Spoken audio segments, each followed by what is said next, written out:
Hello दोस्तों, इस educational channel पर आप सभी का स्वागत है। दोस्तों, अगर आप भी यूपी ट्रिपल एस सी पेट परीक्षा की तैयारी कर रहे हैं तो ये वीडियो आपके लिए ही है। दोस्तों, इस वीडियो में हम पढ़ेंगे इकोनॉमिक्स में 2014 के बाद श्रम सुधार। 2014 के बाद श्रम सुधार में क्या क्या परिवर्तन किया गया, सभी महत्वपूर्ण प्रश्नों और तथ्यों को हम इस वीडियो में जानेंगे। आप इस वीडियो को आखिरी तक देखिएगा, इस वीडियो से आपको डेफिनेटली हेल्प मिलेगी। दोस्तों, इस वीडियो में हम पढ़ेंगे श्रम सुधार यानी लेबर रिफॉर्म के बारे में। श्रम 7वीं अनुसूची समवर्ती सूची का विषय है। दोस्तों, ये जो श्रम है, यहाँ से इम्पोर्टेंट क्वेश्चन बनता है कि जो श्रम है वो किस सूची का विषय है। दोस्तों, समवर्ती सूची का विषय है।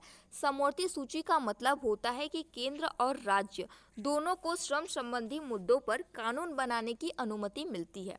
तो ये किस सूची का विषय है? समवर्ती सूची का विषय है।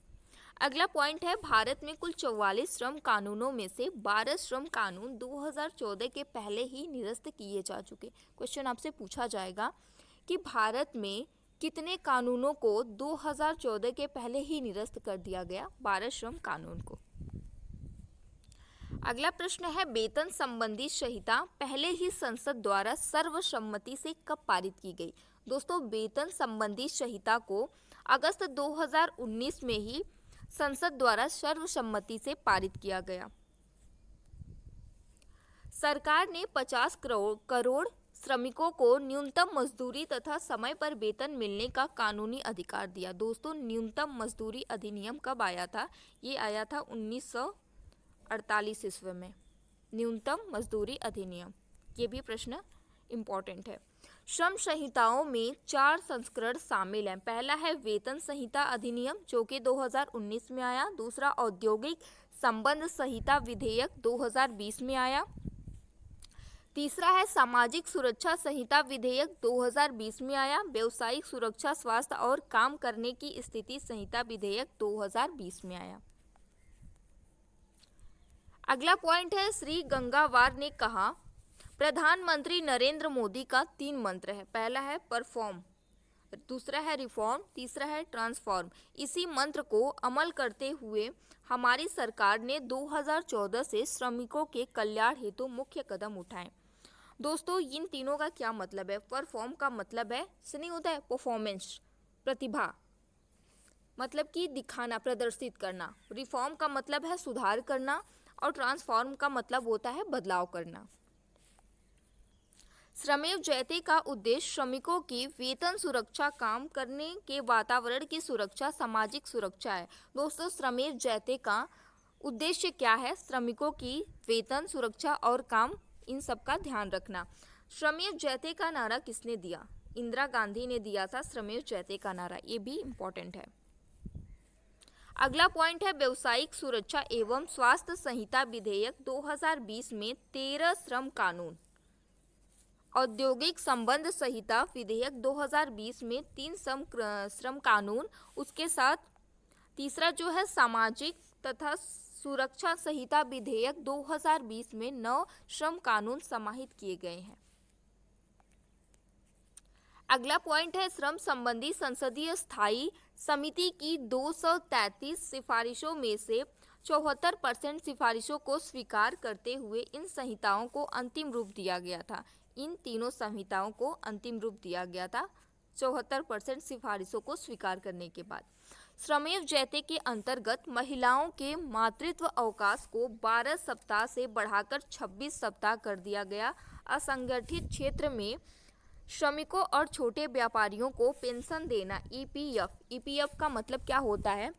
एम्प्लॉयज प्रोविडेंट फंड, इसका मतलब है कर्मचारी भविष्य निधि। दोस्तों, इसका फुल फॉर्म क्या है? Employees provident fund.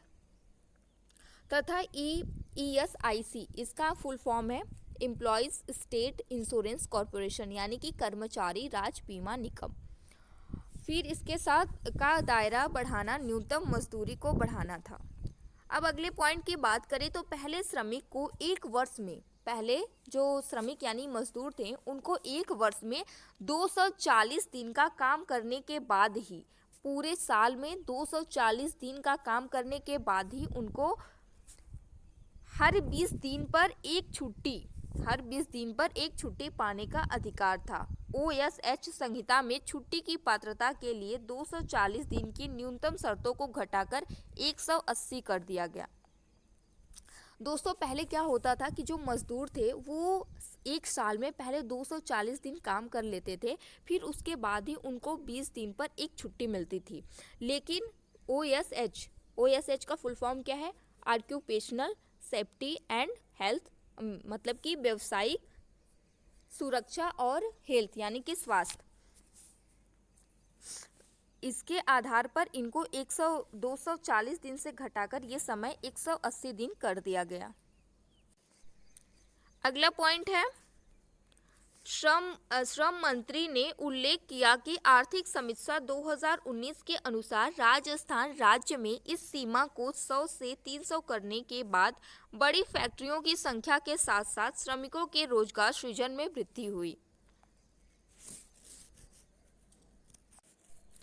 अगले पॉइंट की बात करें तो ओएसएच संहिता में श्रमिकों को कार्य करने के लिए एक सुरक्षित वातावरण उपलब्ध कराने तथा श्रमिक कल्याण सुनिश्चित करने हेतु प्रावधान शामिल किए गए हैं।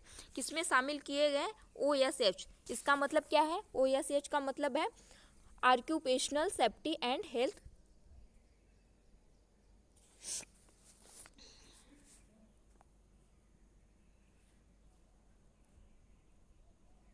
अगला है, ओएसएच संहिता का उद्देश्य है कि प्रत्येक औद्योगिक संस्थान में चाहे वहां एक ही श्रमिक कार्य कर रहा हो, एक प्रभावों एवं संबद्ध विवाद निराकरण प्रणाली उपलब्ध हो। मतलब इसका मतलब ये है कि ये संहिता कहती है कि प्रत्येक औद्योगिक संस्थान में, मतलब कि चाहे कहीं भी, मतलब सारे औद्योगिक संस्थान में चाहे वहां पर एक ही श्रमिक कार्य कर रहा हो, उसके प्रभाव उसका समयबद्ध, मतलब कि उसको किस समय पर आना है, किस समय पर जाना है, उन सभी के विवाद का निस्तारण करने के लिए इसे शुरू किया गया।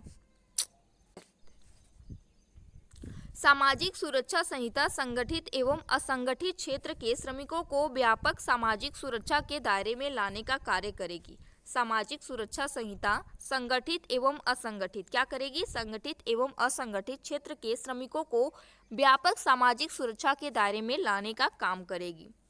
अगला पॉइंट है, सामाजिक सुरक्षा संहिता के माध्यम से सार्वभौमिक सामाजिक सुरक्षा के संकल्प को पूरा करने में मदद मिलेगी।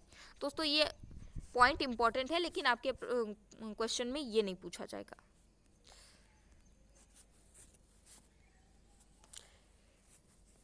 अगला है, प्रधानमंत्री श्रम योगी मानधन योजना की शुरुआत 1 फरवरी 2019 को हुई। दोस्तों ये श्रम सुधार से संबंधित है। श्रम योगी मानधन योजना के अंतर्गत असंगठित क्षेत्र के कर्मचारियों को 3000 रुपये पेंशन मिलेगी।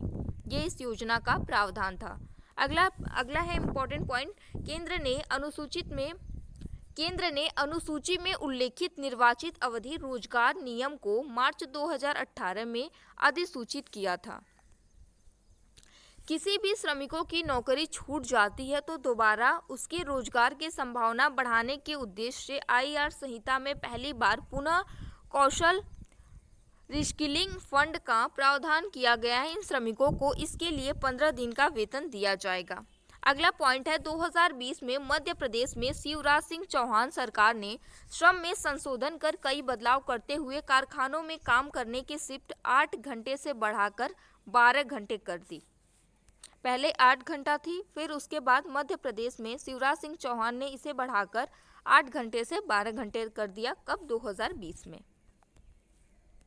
अगला पॉइंट है, मोदी सरकार द्वारा कोरोना काल में स्वास्थ्य सुरक्षा पारित की गई, जिसके तहत असंगठित एवं संगठित क्षेत्र के मजदूर इसका लाभ उठा सकेंगे। 2020 में योगी सरकार द्वारा उत्तर प्रदेश में श्रमिक संघों से संबंधित सभी महत्वपूर्ण कानून, काम के विवादों को निपटाने, काम करने की स्थिति, अनुबंधन आदि को मौजूदा और नए कारखानों के लिए 3 साल तक निलंबित कर दिया गया, यानी कि बंद कर दिया गया कोरोना काल में। 22 सितंबर से देश में श्रम सुधार हेतु 3 बिल पारित कराए गए। 22 सितंबर 2020 से। पहला था सामाजिक सुरक्षा बिल 2020 में, स्वास्थ्य एवं कार्यदशा संहिता बिल, औद्योगिक संबंध संहिता बिल। ये तीनों थे। 22 सितंबर 2020 में देश में श्रम सुधार के लिए 3 बिल पास कराए गए थे। आप इन तीनों का नाम याद रखिएगा, ये मोस्ट इम्पॉर्टेंट है। श्रम एवं रोजगार मंत्री संतोष गंगवार ने विधेयकों को पेश करते हुए सरकार ने श्रम एवं रोजगार संबंधी संसदीय स्थायी समिति को 233 सिफारिशों में से 174 को स्वीकार कर लिया। इनका मसौदा तैयार करते वक्त 9 पक्षीय बैठकें आयोजित की थी। अगला पॉइंट है, वर्तमान में अंतरराज्य प्रवासी कामगार अधिनियम 1979 अंतरराज्य प्रवासी श्रमिकों के रोजगार को नियंत्रित करता है। यह केवल 5 या फिर अधिक प्रवासी श्रमिकों पर ही लागू होता था, लेकिन नए प्रावधान के अनुसार इस सीमा को बढ़ाकर 10 कर्मचारियों या उससे अधिक कर दिया गया है। दोस्तों, अब हम इस वीडियो में थोड़ा प्रश्नों को जान लेते हैं। श्रम सुधार से संबंधित कुछ महत्वपूर्ण प्रश्न जो कि पूछे जाते हैं। भारत में कुल कितने श्रम अधिनियम हैं? भारत में वर्तमान में 128 श्रम तथा औद्योगिक विधान लागू है। अगला प्रश्न है, भारत में सबसे बड़ी ट्रेड यूनियन कौन सी है? INTUC, इसका फुल फॉर्म होता है Indian national trade union Congress. ये भारत की सबसे बड़ी ट्रेड यूनियन है। अगला प्रश्न है, भारत में ट्रेड यूनियन आंदोलन कब शुरू हुआ था?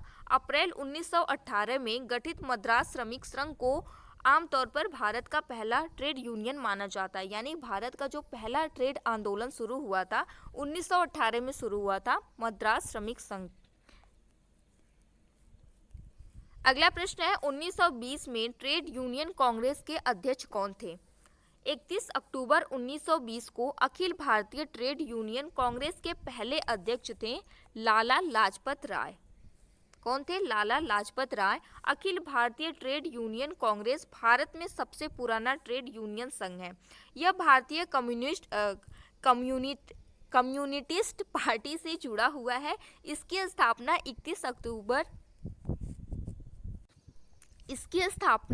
अक्टूबर 1920 को प्रथम अध्यक्ष के रूप में लाला लाजपत राय के साथ हुई थी। अगला प्रश्न है, संविधान का कौन सा अनुच्छेद बाल श्रम पर प्रतिबंध लगाता है? अनुच्छेद 23। अगला प्रश्न है, भारतीय श्रमिक विवाद अधिनियम कब बनाया गया? समाज में श्रमिक सुधार का मुद्दा उतना ही पुराना है जितना गणतंत्र का मुद्दा है। इस मुद्दे को नजर में रखते हुए मौजूदा श्रम कानून ब्रिटिश शासन से चले आ रहे हैं। इस कानूनों को आज़ाद भारत के अनुरूप तैयार करने के लिए वर्ष 1947 में औद्योगिक विवाद अधिनियम के रूप में पेश किया गया। दोस्तों, इतना कुछ पढ़ने की जरूरत नहीं है, बस आप यहाँ से याद रखिएगा, यहाँ से इतना। भारतीय श्रमिक विवाद अधिनियम कब बनाया गया था? 1947 में बनाया गया था, बस इतना याद रखना है। अगला प्रश्न है, सहायक श्रम आयुक्त क्या है? सहायक श्रम आयुक्त औद्योगिक विवाद अधिनियम के अंतर्गत सुलह अधिकारी होते हैं। सुलह मतलब कि समझौता कराना। सहायक श्रम आयुक्त औद्योगिक विवादों में हस्तक्षेप करते हैं एवं उन्हें रोकते हैं एवं सामंजस्यपूर्ण औद्योगिक संबंध बनाए रखते हैं। बाल श्रम अधिनियम कब लागू हुआ था? 1986 में। भारत का पहला ट्रेड यूनियन अप्रैल 1918 में गठित हुआ था। मथुरा नहीं, यहाँ पे होगा मद्रास श्रमिक संघ। वर्तमान मुख्य श्रम आयुक्त कौन है? भूपेंद्र यादव। न्यूनतम मजदूरी अधिनियम कब आया था? 1948 में। उसके साथ एक और प्रश्न है, मजदूर महाजन संघ की स्थापना 1920 में होती है। दोस्तों, ये थे सभी महत्वपूर्ण प्रश्न। आई होप कि वीडियो आपको पसंद आई होगी, ये वीडियो आपके लिए हेल्पफुल साबित होगी। दोस्तों, अगर वीडियो पसंद आई हो तो इसे लाइक शेयर जरूर करिएगा और चैनल पर पहली बार आए तो इसे सब्सक्राइब करना मत भूलिएगा। Thank you.